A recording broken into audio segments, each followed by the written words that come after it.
Blood pressure often improves on Ozempic or Mounjaro, but the first change you notice may be dizziness, not relief. These drugs usually push blood pressure down over time, not up. The problem is that weight loss, lower food intake, dehydration, and old blood pressure pills can all shift at once. That can make a healthy trend feel bad in the short term. A lower reading does not always mean a better day. Some people see lower numbers and feel fine. Others see lower numbers and feel weak, shaky, or washed out. The real question is not only whether blood pressure changed, it is whether it changed in a stable way. That is where people get misled. They expect one simple effect. Either the shot helps blood pressure or it harms it. Real life is messier. In many patients, blood pressure falls for a good reason, but the adjustment period can feel rough, and that is where the confusion starts. I'm Dr. Kim, a licensed physician. This is not medical advice. Consult your doctor. The first mechanism is weight loss itself. As body weight falls, the body usually needs less pressure to move blood through the system. These drugs also improve blood sugar control in many people. They can reduce insulin resistance, which means the body may handle salt and fluid differently over time. Food changes matter too. Many people on Ozempic or Mounjaro quietly eat less salt, fewer large meals, and fewer highly processed foods. That alone can lower blood pressure. Sometimes the drug is not directly forcing the number down. It is changing the eating pattern and body state that used to keep it higher. Some patients also hold less fluid than before. That is not always dangerous. But it does mean the body has less cushion if nausea, heat, sweating, vomiting, or diarrhea suddenly enter the picture. A body with less reserve can feel a pressure drop faster. So the direction is often good, even when the first few weeks feel worse. A better number on paper does not guarantee a better day in the early phase. The reading and the feeling can move in different directions for a while. One group gets a gradual drop in blood pressure and feels fine. Their home readings improve over weeks, and they do not feel faint or weak. In that pattern, the drug is often uncovering how much excess weight and poor blood sugar control were pushing pressure up before. The other group feels lightheaded when standing, weak after a shower, or shaky after eating very little. They may notice a faster pulse, dry mouth, or an afternoon crash. In that pattern, low intake or volume loss is often the real problem. Volume loss means there is too little fluid in the circulation. Old blood pressure medicine can make that drop feel stronger. In real practice, the shot often gets blamed first. The real problem is lower intake plus blood pressure medicine that was never adjusted. The body got smaller.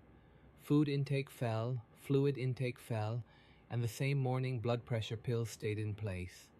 A dose increase can expose the mismatch between lower intake and an unchanged medication plan more clearly. A stronger appetite drop sounds helpful, but it can quietly shrink both calories and fluids.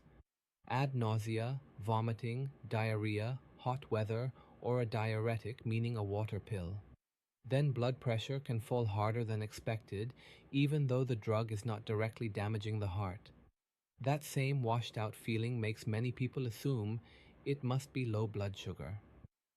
In people not using insulin or certain diabetes pills, true low blood sugar is usually not the main reason for this feeling.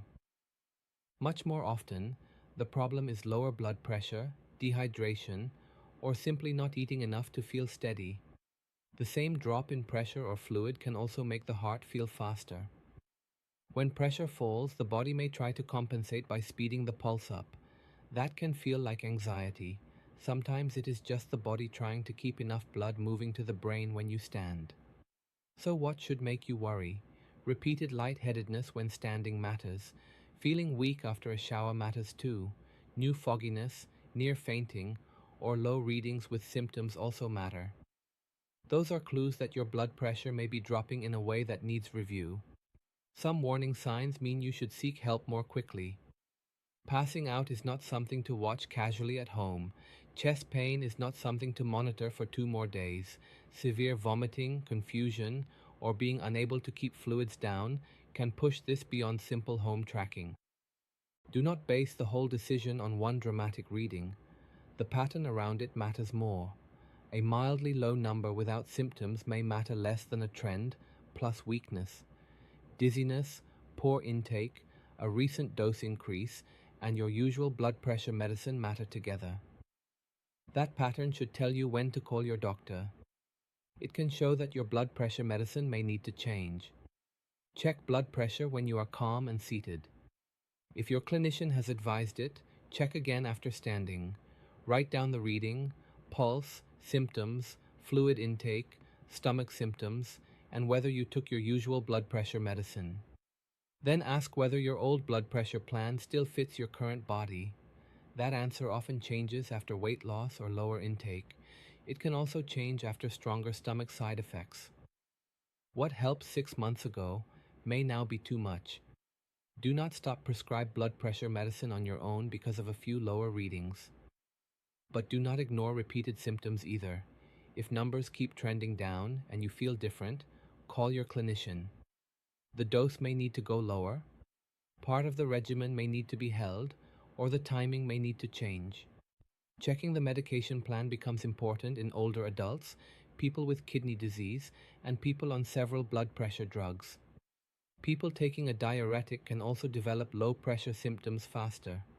In those groups, a few days of poor intake can create a much bigger drop than expected. Prevention is usually less dramatic than people expect. Drink more consistently, eat more consistently, and do not treat injection day like an accidental fast. Moving from normal intake to almost nothing may feel disciplined. Sometimes it is just a setup for dizziness and a miserable week. Stand up more slowly when symptoms begin. Give your body a few seconds to catch up. During early treatment, after a dose increase or during stomach side effects, heat and exertion can hit harder than usual. Each factor alone may be small. Stacked together, they can tip you into low pressure symptoms. Prevention also includes checking your numbers the right way at home.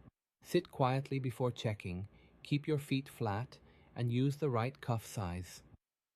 If you measure while rushed, talking, or dehydrated, the device may create a dramatic story. Your body may not actually be living that story. If blood pressure is rising instead of falling, you need a different explanation. Pain, poor sleep, stress, caffeine, and bad cuff technique can all raise readings. Ozempic and Mounjaro are more often linked with lower blood pressure overall, so a true rise means another driver is sitting in the background. The main takeaway is simple. Ozempic or Mounjaro often improve blood pressure over time. When blood pressure feels unstable, the usual reason is not that the drug suddenly became dangerous. It is that weight, intake, fluids, and other medicines are changing faster than the plan around them. Treat the pattern, not the panic. Medicine, simplified. That's what this channel does. If you want more, hit subscribe. This is not medical advice. Consult your doctor.